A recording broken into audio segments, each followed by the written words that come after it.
Shalom, Bapak Ibu, Saudara-saudari yang dikasihi dalam nama Tuhan Yesus Kristus.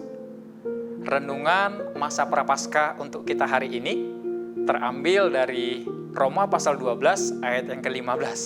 Demikian bunyi firman Tuhan. Bersukacitalah dengan orang yang bersukacita dan menangislah dengan orang yang menangis. Bersukacitalah dengan orang yang bersukacita dan menangislah dengan orang yang menangis. Bapak, Ibu, Saudara-saudari yang terkasih, pernahkah kepada kita disampaikan, kepala boleh panas, tetapi hati tetap dingin?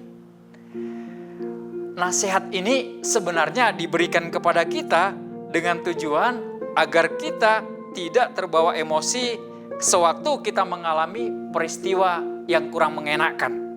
Emosi memang sering dihubungkan dengan kemarahan yang tidak terkontrol. Jika kita marah, kita akan terbawa emosi, mungkin pikiran kita menjadi kurang dapat bekerja dengan baik.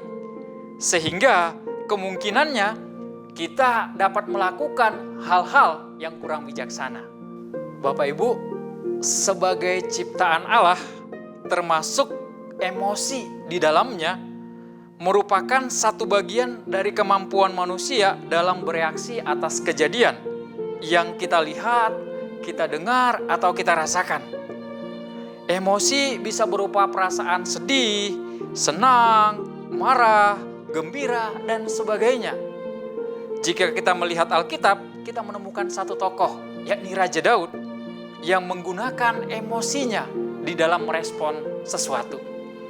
Dalam Mazmur 51, kita bisa melihat ketika Tuhan menegur Daud oleh karena perzinahannya dengan Batseba, Daud datang dengan jiwa yang hancur, hati yang patah dan remuk, seperti yang digambarkan di dalam ayat yang ke-19.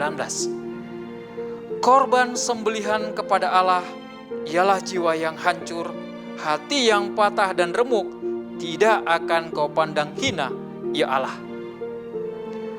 Hal ini menggambarkan satu kondisi emosi yang berduka cita, atau kondisi yang mendalam karena telah berdosa, serta rasa gentar seseorang yang berdosa karena ia menyadari akan kehadiran Allah yang kudus.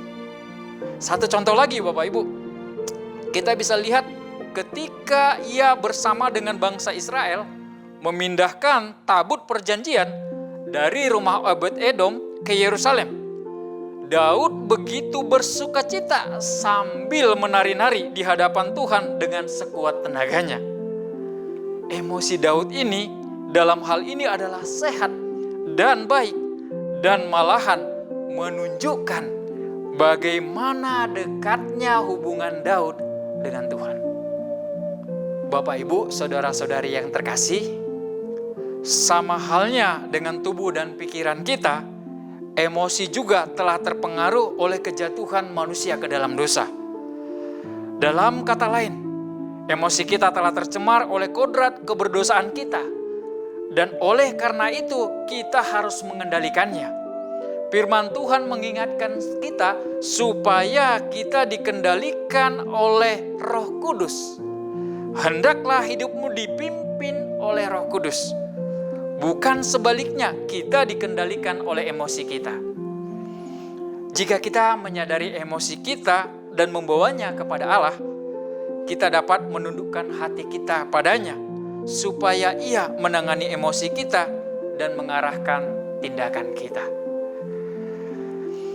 Dalam minggu-minggu Prapaskah ini, kita diingatkan kembali bahwa Yesus Kristus yang telah mati dan bangkit itu telah membangkitkan kita menjadi manusia yang baru.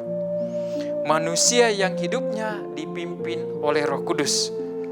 Di mana ada kalanya ketika hal itu terjadi, Allah menghibur kita, Allah meneguhkan kita, dan Allah mengingatkan kita untuk tidak takut.